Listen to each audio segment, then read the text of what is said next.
What's up, everybody? This is Radio 99, and today we're going to finish that rest of the station services. So we're still here in the station. We've already done the neocom here on the left. Now we'll get started with the actual rest of the stuff. Up here at the top, we've got current solar system, the security status of that system. This is a 0.8, so this is in high security space. The constellation, and then the region. There are usually 6 to 10 constellations in a region. There are 6 to 10 systems in a constellation. And there are numerous regions in the game. I want to say there's like 20 or 30. We have your current location, where you're docked. In space, this will show the nearest celestial object. So if we undocked, it would just say Corum 5, Moon 20. Then we have the sovereignty. Because I'm in NPC space, it shows the icon for the Caldari state. If I was in player home space, you would see the player icon that showed it would show their information and logo here. We have the autopilot route. Of course, you can click the little A up there and turn that off. Of course, you click it, you configure, so you can type in a route where you want to go, configure certain things, all from inside the station, so you don't have to be outside what to do it. Let's see, we got chat channels. I've pulled this one off. This is local. So this is every pilot in the system. Now, people in EVE are kind of notorious for, the saying is shitting up local. So I almost never look at local itself. 99% of the time, you don't care what people are saying in local. You do care about this list, because as you set people who like you and don't like you, or that you don't like, or your corporation or alliance doesn't like, their tags will show up here, and so you'll know to be wary that there's someone not friendly nearby. This is especially helpful in the lowest regions of null security. But in the deepest reaches in the wormholes, local doesn't work. They don't have a communications network, so you don't show up in local unless you talk. And you never talk in local in a wormhole, because it gives your position away.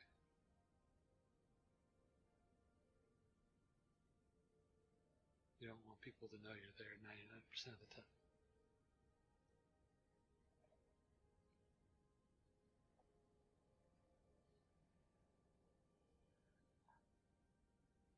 Then there are channels like corporation. Of course, I'm in my own corporation, so I'm the only person in it. Then there are public channels created by the players. So this is the one for the podcast I'm a part of. 2 for player community that I'm nominally a part of. And then the pub channel for my parent corporation. Just keep them open. It's Some other people like to joke that Eve is a $15 a month chat client.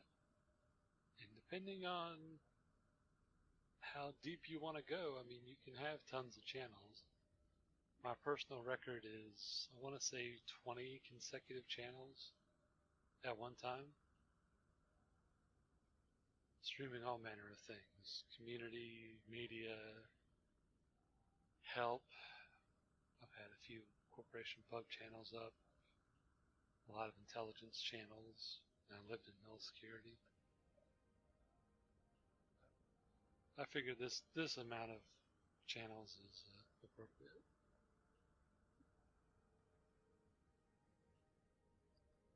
Of course, you can just get rid of them if you want to.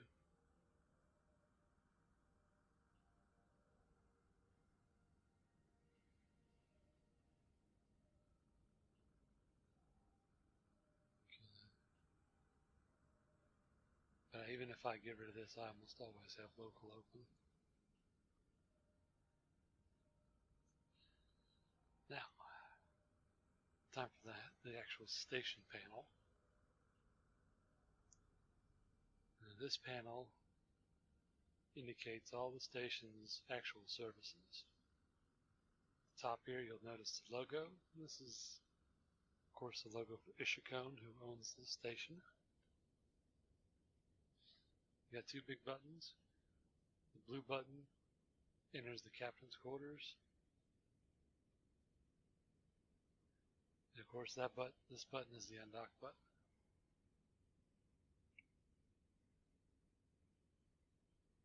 Whenever you press that button, you consent to PvP.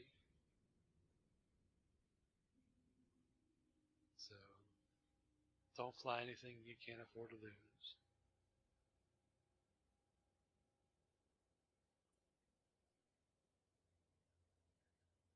I'm going to load in the captain's quarters just to cover it. Now this is in a Caldari station, so this is the Caldari interior. And this hasn't changed dramatically since it came out in the Incarna expansion. That was almost 4 years ago. So it's pretty basic. At the time, this was melting graphics cards, believe it or not.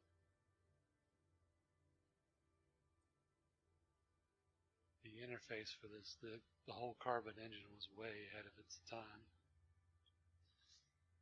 Unfortunately, it developed any further, so now this is pretty much all you can do. Sit here and watch some screens. And it's a huge thing just sitting there, but it's probably never going to get used. And walk up to the side, and there's your bed. That beats sleeping in a pod, I guess. And then, of course, the door.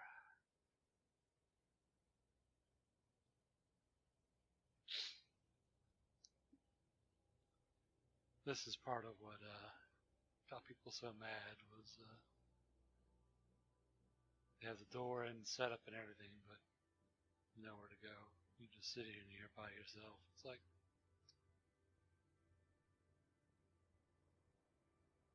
yeah, you can buy clothes and all this good stuff. And other than your portrait, literally no one will see it. You can see there's some bracketed items. You can access certain things. It's good for some views, like for example, you can see the Gila out there in the background. Some eye candy, but other than that, it's not really worth anything. Just go back to the ship hangar. It's less intensive from a CPU standpoint.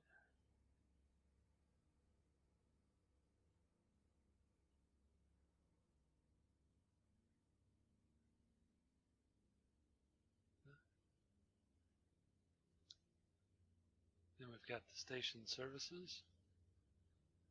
Of course, most corporations have a loyalty point store. Do missions for them. You can get certain items. For example, this corporation does a lot of hard wires, as you can see here. There's usually an ISK and an LP cost. Sometimes there's additional items required. This is a good way to get. This is the primary way that Navy faction items get purchased. It's through the loyalty point stores and corporations. Now the school station, some school stations have an LP store and a few mission agents, but not many. Typically you'll have to go work for a primary corporation to earn LP. We have ship insurance.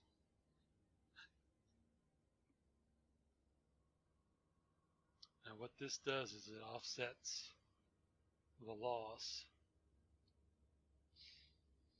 of the ship hull primarily. So for example, let's go with this my APOC. So the insurance term is 12 weeks, 3 months. And currently, I can pay 9 million ISK in insurance and get 95 million as a payout. Or I can pay 57 million ISK in and get 190.7 million as a payout. That's if the ship is destroyed and I didn't commit a criminal act while doing so. If you do something bad in high security and the space police blow you up, you don't get insurance. Because, well, a property insurance company doesn't pay you when you commit arson because you burned your house down. Same difference. Also, your car insurance policy won't pay if you get in a wreck while running from the police. Same difference.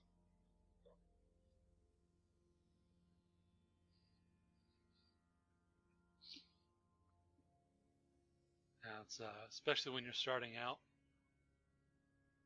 any ship that you have a good chance you're going to lose, aka likely all of them, especially in the beginning if you're getting into PvP, you want to insure your ship. And you want to get the most valuable you can afford. There's one exception to this. For the Omega players, Tech 2 ships. Tech 2 ships don't insure for jack.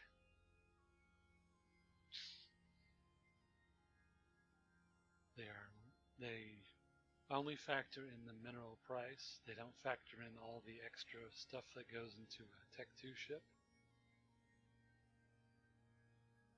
All the moon mineral components and stuff. So don't expect to get very good return out of a Tech 2 ship if you insure it. You get some money, but very little. You can see you pay $1.7 million to get almost 6. That's 3 times what you paid in, and it's so little.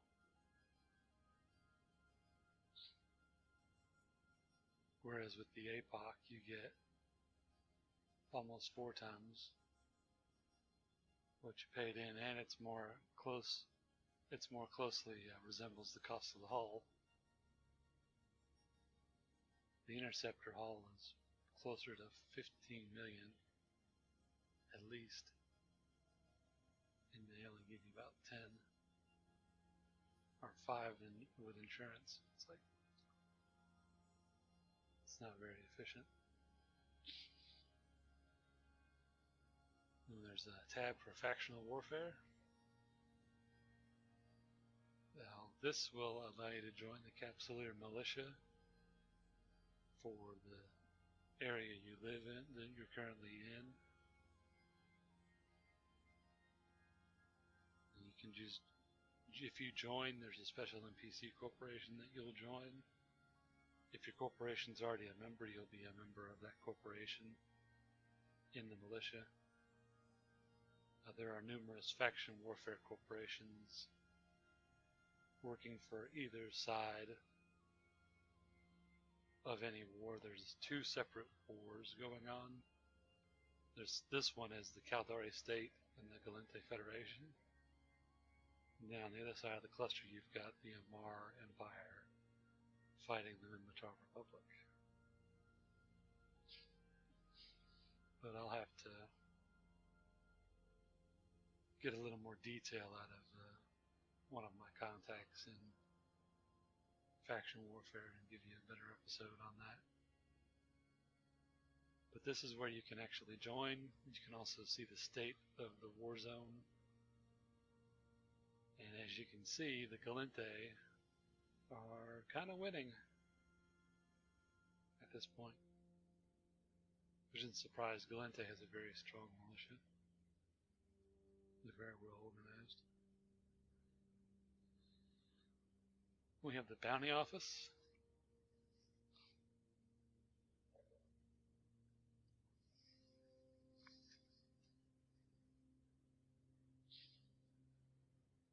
You can place bounties on people, corporations, and alliances. Some do it, some have it done to them because they're scammers and want attention. For example, Boom Boom Long Time is a well-known scammer. She operates out of Amar. Marquis Dragon, as a fellow used to sell, I guess, game time codes. He never undocks from station, so no one ever gets a chance to kill him, so his bounty pretty much never goes down. It's probably an attention-seeking exercise anyway. You don't have to have any particular reason to put a bounty on someone, you can just do it, just because. You can also bounty corporations.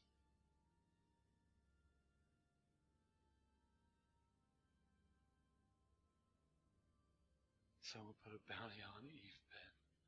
A lot of this is also done for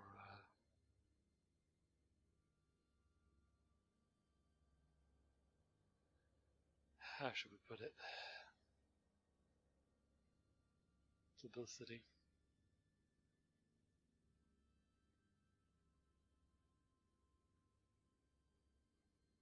So yeah. That's usually a waste of time. A bounty doesn't really mean anything. At one time they wanted it to mean something, but then they figured out how bad it could be gamed.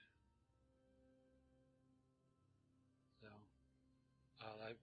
while I am on the topic of bounties, I will mention one guy.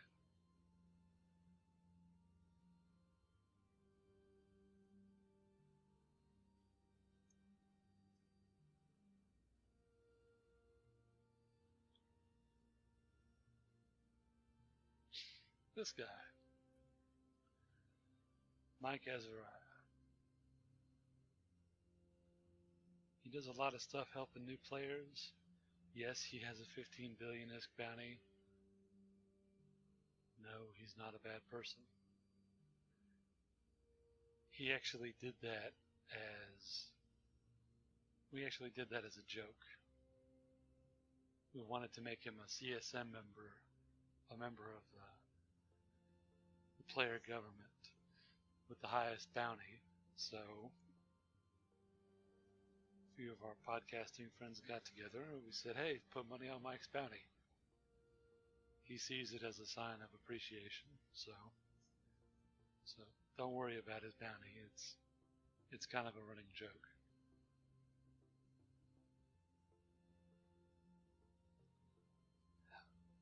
Get that out of the Because he tells me people are scared to death of him because of his bounties. Like, he's not a bad person, guys. Calm down. I mean, you can tell. The main way you can tell is he's a good person is you can see his sex status is high. You don't get to keep a high sex status if you're a bad person. You lose it eventually. You've got, of course, industry. This is an industrial station. So I can do research and stuff here. Of course, ship fitting, the same as this one. Of course, the market, reprocessing. If you have minerals or items to recycle, you can put them in and get minerals out. Every station yields a little differently. This station has a very low yield because it has a lot of other services. But the best stations are out in null security. The player built stations can get very good, efficient recycling. And we've got the repair shop.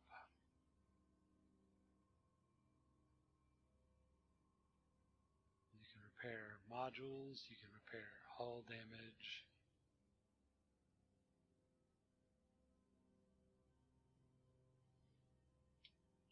Repair armor damage. If you don't have a repair module on your ship, you can go to a shop that has a repair service.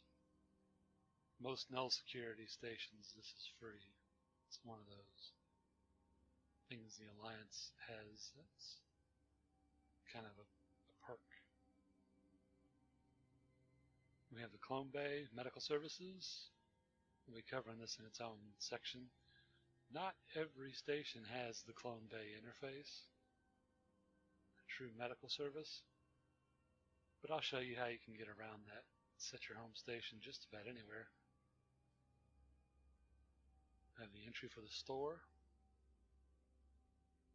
Then we have the Agents tab. You can see what agents are stationed at the station and if they're available to you. You can also have a hot link to the Agent Finder tool. The station's guest list. It's this any people currently docked at the station and logged in. Then we have the Offices tab. This usually takes a second, as you can see, to populate. This station has 11 offices available. You can see the corporations that have offices in the station. Now, the pricing on the offices is kind of dynamic. So the fewer office people are in the offices, and the more open slots are, the price will typically go down. And the longer people stay, the more the price goes up. The most expensive office is $1 billion a month, and they're in JITA 4.4. Those offices exceed $1 billion ISK a month for the corporations that have them.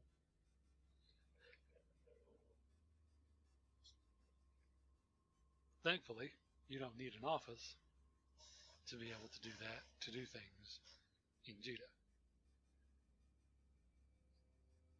But we have the activity feed. This covers bills, skill training, relevant events. Their items should pop up here. And you can see there's a little notification.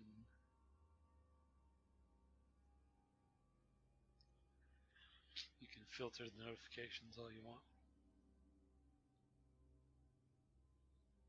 Now this is one icon you'll see a lot, this eye. It's the show info button. You want to show info on everything. You know? It's like, oh, what's this about Caldari State? Show info. And it'll tell you. Caldari State. And it goes into a description. If you want to ever find a member of a corporation or find out if a corporation's a member of a certain faction. There's a list. These are all the NPC corporations associated with the Caldari state.